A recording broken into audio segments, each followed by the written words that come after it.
Order completeness property एक बहुत important property है रियल नंबर्स की। इसे लीस्ट अपर बाउंड प्रॉपर्टी के नाम से भी जाना जाता है। डिस्कस करते हैं इस वीडियो में कि जो सेट ऑफ रैशनल नंबर्स होगा वो ऑर्डर कंप्लीट नहीं होगा। सबसे पहले लीस्ट अपर बाउंड प्रॉपर्टी क्या होती है कि every non empty subset of real number which is bounded above has a least upper bound.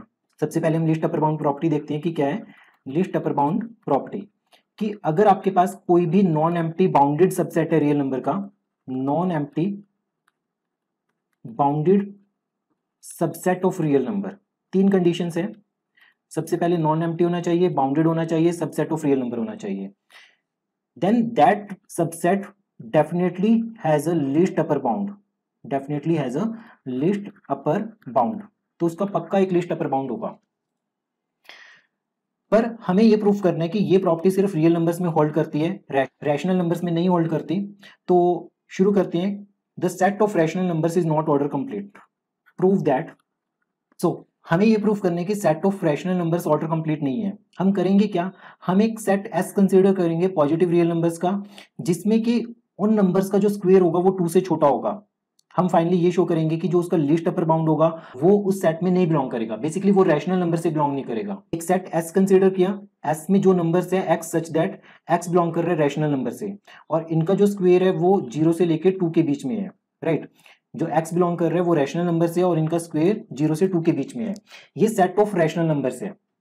सबसे पहले ये नॉन एम्प्टी सेट है क्योंकि इसमें 1 बिलोंग कर रहे हैं, 0 से लेकर 2 के 1 बिलोंग कर रहे हैं रैशनल नंबर से, और उसका स्क्वायर भी 0 से 2 के बीच में लाई कर रहे हैं। और इसका जो अपर बाउंड है, इस सेट का जो अपर बाउंड है वो 2 है, ठीक है। 2 is an upper bound of S. तो जो एस सेट है वो हमारे पास बाउंडेड अबव भी हो गया।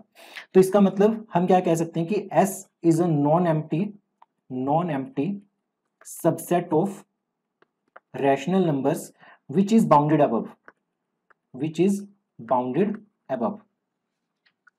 so मान लेते हैं कि ये जो सेट है इसका एक लिस्ट अपर बाउंड u है। if possible let u belong to rational number be an upper bound। ये इसका कोई अपर बाउंड है, लिस्ट अपर बाउंड है, बेसिकली लिस्ट अपर बाउंड है। तो क्लियरली u पॉजिटिव होगा तो 3 पॉसिबिलिटीज होंगी। या तो आपके पास जो u होगा u का स्क्वायर 2 से छोटा होगा, या u का स्क्वायर 2 के इक्वल होगा, या उसका स्क्वायर 2 से बड़ा होगा। 3 पॉसिबिलिटीज है। ट्राइकोटोमी लो है हमारे पास, ट्राइकोटोमी एक्सियम कह सकते हैं हम इसे।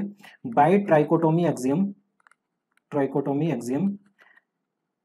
u स्क्वायर या तो 2 से छोटा होगा, u स्क्वायर की वैल्यू 2 के इक्वल होगी, या u स्क्वायर 2 से बड़ा होगा, ठीक है। हम केस नंबर 1 डिस्कस करते हैं। अगर मान लेते हैं कि u स्क्वायर हमारे पास 2 से छोटा है, हम एक y कंसीडर करते हैं 4 + 3u डिवाइडेड बाय 2 + 3u, ठीक है।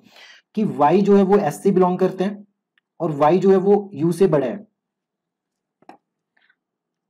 हम ये शो करेंगे कि y s से बिलोंग कर रहा है और u से बड़ा है। और हमने यहाँ पे क्या बोला कि u तो लिस्ट अपर बाउंड है, पर हमें तो इस सेट में एक एलिमेंट y मिल जाएगा जो u से भी बड़ा होगा, तो कॉन्ट्राडिक्शन आ जाएगी हमारे पास यहाँ पे, ठीक है। तो सबसे पहले हमें प्रूफ करना है कि u माइनस वाई आपके पास 0 से छोटा है। तो u हमने कंसिडर किया as it is -4 + 3u divided by 2 + 3u, ठीक है। सो एलसीएम कंसिडर किया हमने 3 + 2u, 3 + 2u, u minus y consider किया, u माइनस वाई। जब हमने एलसीएम कंसिडर किया और उसके कैंसिल आउट किया तो हमारे पास ये एक्सप्रेशन बना। सो इसमें u स्क्वायर 2 से छोटा है क्योंकि हम कंसिडर करके चल रहे हैं कि u स्क्वायर लेस देन 2 है।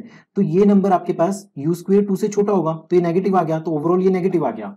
सो यहां से कंक्लूजन क्या निकला कि u minus y less than u है, दैट इज y आपके पास u से बड़ा हो गया, ठीक है। y u से बड़ा हो गया। सेकेंड हम प्रूफ कर रहे हैं कि 2 माइनस वाई स्क्वायर का मतलब 2 - 4 + 3u डिवाइडेड बाय 3 + 2u का होल स्क्वायर। सो इसे लिखेंगे हम सॉल्व करने के बाद 2 - u स्क्वायर अपॉन 3 + 2u का होल स्क्वायर। क्योंकि u स्क्वायर है वो 2 से छोटा है तो 2 ग्रेटर देन u स्क्वायर है, तो अगर आप इन दोनों का डिफरेंस कंसिडर करोगे तो वो पॉजिटिव होगा, दैट इज ग्रेटर देन 0। तो ये नंबर आपके पास 0 से बड़ा आ गया, मतलब कि 2 - वाई स्क्वायर 0 से बड़ा आ गया, 2 वाई स्क्वायर से बड़ा आ गया, ठीक है। मतलब y स्क्वायर 2 से छोटा आ गया। जो सेट s था हमारे पास, s सेट में वो सारे रैशनल नंबर्स हैं जिनका स्क्वायर 2 से छोटा है। तो इसका मतलब y का स्क्वायर 2 से छोटा है, तो इसका मतलब y आपके पास बिलोंग कर गया s सेट से। और हमने क्या कंसीडर किया था कि इसका लिस्ट अपर बाउंड u है, पर हमें पर जो y एलिमेंट है u से बड़ा आ गया। लिस्ट अपर बाउंड का मतलब है कि इस सेट का हर एलिमेंट u से छोटा होना चाहिए था, पर हमारे पास तो y मिल गया जो u से बड़ा है। तो इसका मतलब जो हमने एज्यूम किया था वो गलत है। एज्यूम हमने क्या किया था कि u belong to rational number एक अपर बाउंड है, तो ये वाला केस नहीं पॉसिबल हो सकता। केस नंबर 2, केस नंबर 2 में हमारे पास क्या गिवन है कि u स्क्वायर इक्वल टू 2 के इक्वल हो जाए।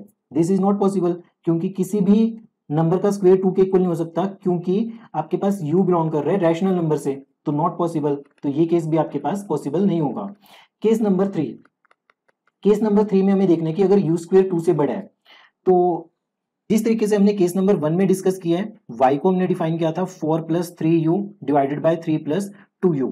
सिमिलर लाइंस पे हमने y को डिफाइन किया यहाँ पे, तो हम यहाँ से क्या पता चलेगा हमें कि y की वैल्यू u से छोटी है। हम यहाँ पे क्या शो करेंगे कि y - u < 0 है, कि y आपके पास u से छोटा है। साथ में हम ये शो करेंगे कि y स्क्वायर की वैल्यू 2 से बड़ी है। हम ये दोनों टर्म्स प्रूव करेंगे जैसे हमने ऊपर किए। तो इसका मतलब क्या हुआ, अगर आपके पास y का स्क्वायर 2 से बड़ा है और y < u है, तो इसका मतलब क्या हुआ कि y एक अपर बाउंड हो गया।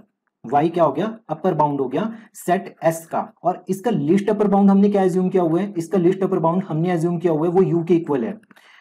पर हमारे पास y तो u से भी छोटा हो गया, मतलब कि लिस्ट अपर बाउंड से भी छोटा एक बाउंड एग्जिस्ट कर गया y, जो कि कॉन्ट्राडिक्शन है। ठीक है, therefore none of the above case hold, none of the above case hold, and hence our supposition is wrong and there does not exist an upper bound of the set S. Therefore जो set of rational number है वो आपके पास order complete नहीं है, is not order complete.